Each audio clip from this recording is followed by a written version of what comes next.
అమ్మా ఏంటమ్మా? ఏం చేస్తున్నావు అమ్మా? ఏం లేదురా, ఊరు కదా అలా చెప్తున్నాను వీడియోస్ అన్ని. సాయంత్రం 5 అయింది కదా, ఏదన్నా బయటికి వెళ్ళి స్నాక్స్ తీసుకొచ్చేనా? ఏం స్నాక్స్ తెస్తావు? పునుగులు బజ్జీలు ఇదికేం కావాలంటే ఇవి తీసుకొని వస్తా. ఈ ఎండలకి ఎందుకమ్మా పునుగులు బజ్జీలు?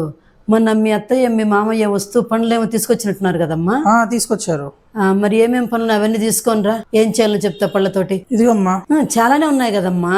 ఏం లేదు, ఇవన్నీ నీకే ఒక పని చెప్తాను చేసేయి. ఇదంతా తీసేసి ఇవి కట్ చేసి ఇవి చేసి ఇదంతా కట్ చేసి చిన్న చిన్న ముక్కలుగా కట్ చేసి పెట్టు. ఫ్రూట్ సలాడ్ చేసుకుందామా? అదా నీ బాధ. అంతే కదా మరి, అన్ని పళ్ళు ఉన్నాయి, పళ్ళంతా వేస్ట్ అయిపోతాయి కదమ్మా. అంత కష్టపడి మీ అత్త మీ మామయ్య తీసుకొస్తే. సరేలే అయితే అంత కట్ చేయి నువ్వే. అయితే ఇంకా బయటికి వెళ్ళి ఏం తేవద్దంటావు? ఏమీ వద్దు నాన్న, ఇవి తినేద్దాం ఈ పూటకి. ఎంతసేపు రా, నేను అవన్నీ ఒలుచుకొని తీసుకొని రమ్మని చెప్పాను కదా పళ్ళని. తొందర తీసుకొని రా. తెస్తున్నానమ్మా, ఒక్క నిమిషం ఆగు. ఇదిగోమ్మా మొత్తం అయిపోయినాయి. అంటే ఒలమొన్నానని ఇట్లా చేసేసావా? మరి ఎట్లా తింటావరా ఇట్లా ఇవన్నీ? అంతే తినేయడమే. ఒక బౌల్లో పెట్టుకొని తింటే బాగుంటుంది. ఇట్లా చేసేవంది ఉండైతే నేను బౌల్లో పెట్టిస్తాను తిందురు. ఇప్పుడు దాన్ని డెకరేషన్ చేయాలా?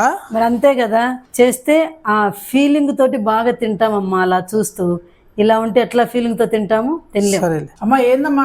అమ్మా చెప్పమ్మా. తెస్తానన్నావు ఏదో డెకరేషన్ చేసుకొని. ఇదిగోరా డెకరేషన్ చూడు, ఇలా చేసేందుడు. నీకోటి మీ ఆవిడకొకటి. అది బాగుంది. ఇలా చేసుకొని తింటే ఆనందంగా ఉంటుంది. ఫోర్కులేంది? ఇది ఈ ఫోర్కులతోటి ఇట్లా అనుకొని తిను. టూత్ పిక్ లేదని చెప్పి ఫోర్కులు ఇచ్చావా? మరి ఏదో ఒకటి సెట్ చేయాలి కదా. సరేలే, అది ఒకటి మీ ఆవిడకి ఇవ్వు. సరే సరే, ఒకటి నువ్వు తిను. ఇదిగో సాయి నీకు. ఈ వీడియో కనుక నచ్చితే లైక్, షేర్, సబ్స్క్రైబ్.